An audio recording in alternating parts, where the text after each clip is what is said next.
Shalom, shalom. First and foremost, I want to give all the honors, the praises, the glory belongs to Yahweh by Sham, Yahweh Shai, Bahasham, Mahavah, Kodash. The name of the Heavenly Father is Yahweh. Son's name is Yahweh Shai, and who I reverence, and honors to the apostles that are in the Holy Spirit and to the hopeful elect across the globe. This is going to be a quickie. It's going to be concerning unclean spirits. And now, if you're obedient, if you're in the words, there's nothing really to fear because you're in the words, you're obedient. You're fasting, you're praying, you're doing what you need to do.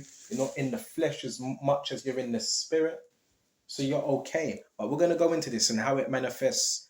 An unclean spirit it could be a foul spirit. An unclean spirit can cause diseases, sicknesses, pain, right? Unclean spirits, they can be doctrines as well as you go in Timothy's. We're going to go into it. Go start off on Luke first. Right? An unclean spirit is a spirit of possession. You're smoking a cigarette. Well, guess what that is? That's called an unclean spirit. Okay? We're going to go to Luke 8:26.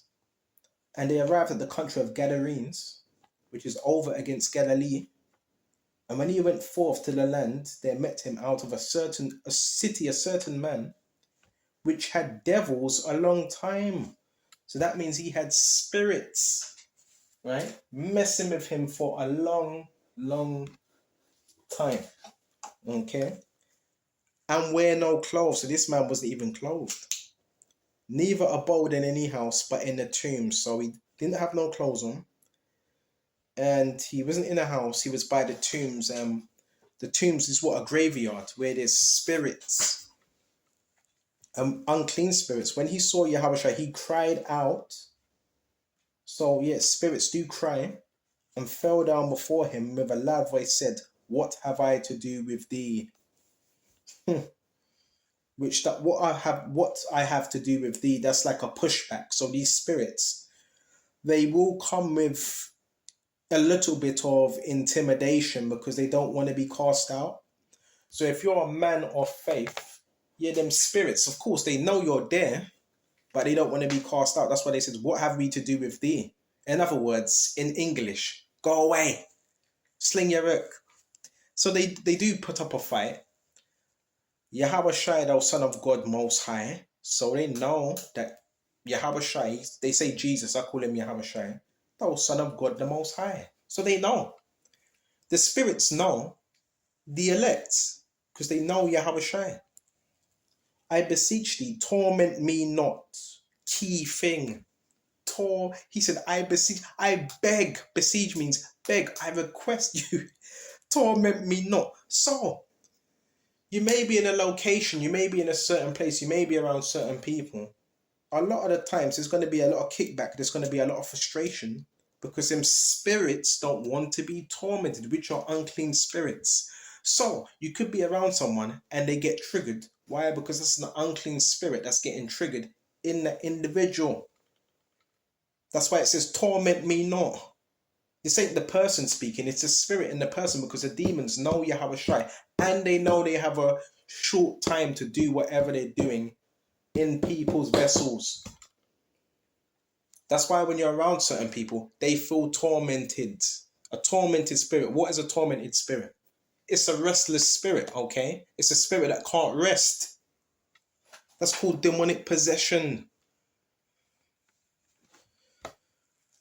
"For he had commanded the unclean spirit to come out of the man, for oftentimes he had caught him, and he was kept bound with chains and fetters." Fetters are chains for your feet, right? "And he brake the bands and was driven of the devil into the wilderness." So he was so strong, he had that supernatural power. That's what them unclean spirits do to you. Black magic. Black magic is an unclean spirit, right? Yeah, listen, these are like supernatural powers. The man he was breaking a chain. And we know that was a steel chain. It wasn't no wooden chain, was it? It was a steel chain on his hand. So them demons gave him super strength. He broke the bands and was driven of the devil into the wilderness. And Yahweh asked him, saying, "What is thy name?" And he said, "Legion." And when you look up legion's 3,000 to, it could be 3,000 to 4,000. Excuse me just a minute. So lucky about that. 3,000 to 4,000 regiments in an army. 3,000 to 4,000. For legion is 7. It means completion. So he had a lot of spirits that were troubling him. And it says, and bear me just a minute. And he said legion because many devils were entered into him. This is what happens when you don't guard your spirit. And they besought him that he would not command him to go out into the deep. So now they were begging Yahweh Shai, right? They were that he would not command him to go out. Oh, so these spirits were begging the Messiah, right, for him not to command him to go out, because we have command over these unclean spirits. So that's why they put up a fight. That's where you see the aggression. That's where you see the banging. Sometimes you get banging, you get shouting. That's where it's coming from. Because them spirits know who you are. And they know at any given time, you can cast them out. And there was a herd of many swine feeding on the mountain, and they besought him that he would suffer them to enter in them, and he suffered them. So swine. Why did he pick the swine? Because the swine was the nearest thing to an unclean spirit. And he suffered them, and went the devils out of the man and entered into the swine, the pigs, and the herd ran violently down a steep place into the lake and were choked. Why did they run violently? Because that was a violent spirit that was within that man. Or should I say spirits? And when we go to verse 34, when they had heard it, when they that fed them saw what was done, they fled and went and told it in the city and in the country. And you know they must have been upset, because guess what? That's livestock. That's livestock. And it says, and they went out to see what was done and came to Yahushua and found a man out of whom the devils were departed, sitting at the feet of Yahushua, clothed and in his right mind, and they were afraid. Why were they afraid? Because they had them same spirits as well. Because that spirit was in that particular region. And check this out. When the whole multitude of the country of Gadarenes round about besought him to depart from them. It says besought. And this is the same spirit, or should I say spirits that were besieging, that was in that man, that was besought the Lord not to cast them out. So this what happens. You could be in a city, you could be in a town, and them spirits are like, why are you here? That's a kickback. That doesn't mean you're weak. This is also, yes, this is a form of your, whatever you want to call it, gang stalking. That's unclean spirits. That's legion. Because there's many, right? That's what it is. But you have authority over these things. And you understand. And we go to verse 37. And they besought him to depart, for they were taken with great fear and went into the ship and returned back again. Now the man out of whom the devils were departed besought him that he might be with him. But Yahushua sent him away, saying, return to thy house, thine own house, and show how great things God hath done unto thee. And he went his way and published throughout all the whole city how great things Yahushua had done unto him. So that's a good ending there, because that man was healed. He's in his right mind now. So one thing we can gather from this is these unclean spirits, they can plague the mind, they can plague the body, and they inhabit their spirits. That's why you have to guard your mind. That's why you have to live to the best of your ability a somewhat righteous life. Okay? Because them spirits will always try to come back. So hold on with that. We're going to quickly go to another part of Luke as well. And we're going to go to Matthew's 8 quickly. Go to Matthew's 8. This is Matthew's 8, and we're going to jump straight to verse 14. And when Yahushua, who was coming to Peter's house, he saw his wife's mother laid sick of fever. This was Peter's wife's mother. And she was sick of a fever. Guess what a fever is? Fever is nothing but a demon. Any type of sickness you have is formed by a spirit that's plaguing the body, and touched her hand, and the fever left her, and she arose and ministered unto him. That's all he had to do. When the evening was come, they brought unto him many that were possessed with devils, and he cast out the spirits with his words. Whew! Many were brought to him that were possessed with devils, with spirit, and he cast out the spirits with his word and healed all that was sick. So what does it? You can't cast out a spirit by just speaking your own words. You have to speak the words of Yahweh Shai. And you have to be living a pure life. Okay? And healed all that was sick, that it might be fulfilled, which was spoken by Isaiah the prophet, saying, himself took our infirmities and bare our sicknesses. Right? So Yahweh really did take on the sicknesses, the burdens, the sins of the nation. So we went to that now. We got Luke as well. We're going to shut off soon. We've got Luke. And check this out, Baba Kasha. This is Luke 10. And jump straight to verse 17. And the 70 returned again with joy, saying, Lord, even the devils are subject unto us through thy name. He didn't say devil, it said devils. That's many. So you can go into a town, a location, a market, and people will already know, sense that you're coming. They know. Because it's spiritual. Okay? They can sense you. Even the devils are subject unto us through their name. Subject. In obedience to us. Yeah, there may be a little bit of kickback. You may get a bit of screaming, shouting, cussing. Of course they're going to do that. Okay? Doesn't mean they're not subject to you. And he said unto them, I beheld Satan as lightning fall from heaven, his high estate. Behold, I give unto you power to tread on serpents and scorpions and over all the power of the enemy. Serpents, scorpions on a ground level. Because some of the people we're dealing with are scorpions and snakes. And the devil is likened unto a serpent, right? And over all the power of the enemy. He says all.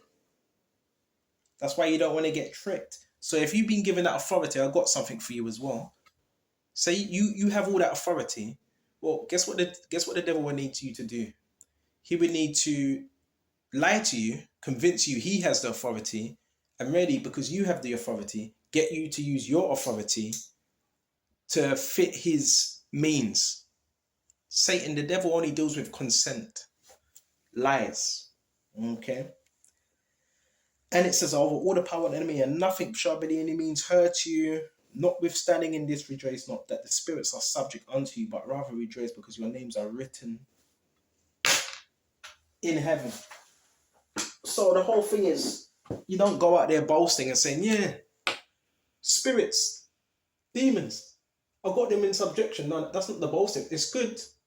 Of course that's good, right? But Yahweh said, rather rejoice that your names are written in heaven. What? In the book of life.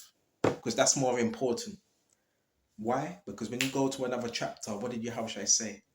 Many shall say, we've taught in your name, we've cast out devils, but I would say I never knew thee. So this is more important. The unnamed salvation.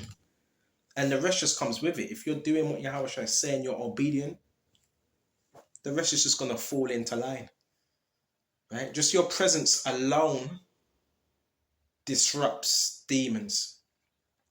And this is where you get the energy harvesting and so forth. You may have individuals that don't really like the words or what you're teaching, but because of your spirit, just they're in your atmosphere, you're able to heal just by your spirit. Because Peter, I forgot whether it is somewhere in Acts, it said they were waiting for him, people that were sick on couches, they were waiting for him to walk past just so they can be healed by his shadow alone. Just by Peter's shadow, okay, which is what? His aura. So you're living a godly life, all the things you don't have to worry about unclean spirits. As long as you This is why I like to clean up a lot. Clean up, make sure your place is clean. Make sure you don't have rubbish everywhere. Make sure you're placing a shithole, excuse my language. Make sure you're washing. Just, that's the first step. But it really begins within the mind. Make sure your mind is pure, because these spirits also can attack your mind as well. This is what unclean spirits do. An unclean spirit is role. What's its role? To serve as a deceiving power, to influence people. So many other people are under the influence, yes, of an unclean spirit in some way, form, or fashion. And sometimes what they try to do, they try to set these spirits off or offshoot. I've seen it. It's rare, but sometimes they will try to offshoot these spirits in the means of coughing or sneezing, which really the coughing and the sneezing is an expulsion, right? Coughing out spirits. And even sometimes when I'm teaching, I even cough, because when we're teaching, we're even getting them spirits off ourselves. This is why it's so important to be in the Word. So you might experience, when you're teaching, you're around a lot of people, you would notice the coughing, because that's an expulsion. That's them spirits coming out. When you go to Revelations, it talks about the unclean frogs, the unclean spirit like frogs. Yeah. And where did they come out of? The mouth. Right? And the unclean spirit like frogs represents witchcraft and magicians as well. Okay? Unclean spirits.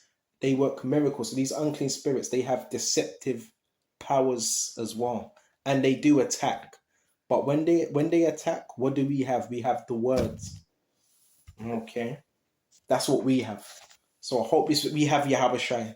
So I hope this was edifying. And just because, yes, you have authority over these unclean spirits, it doesn't mean they're not going to come. Sometimes, yeah, they will come with vengeance. They're going to come with aggression, because they don't want to be cast out. But when you see that, that's an act of manifestation. And guess what? Demons don't want to manifest. They want to hide. They want to stay hidden. So when you see people manifesting, well, what does that mean? Them spirits are being cast out. Okay. So I'm going to shut off here. Lord willing, this was edifying. And until the next time, Shalom. Shalom.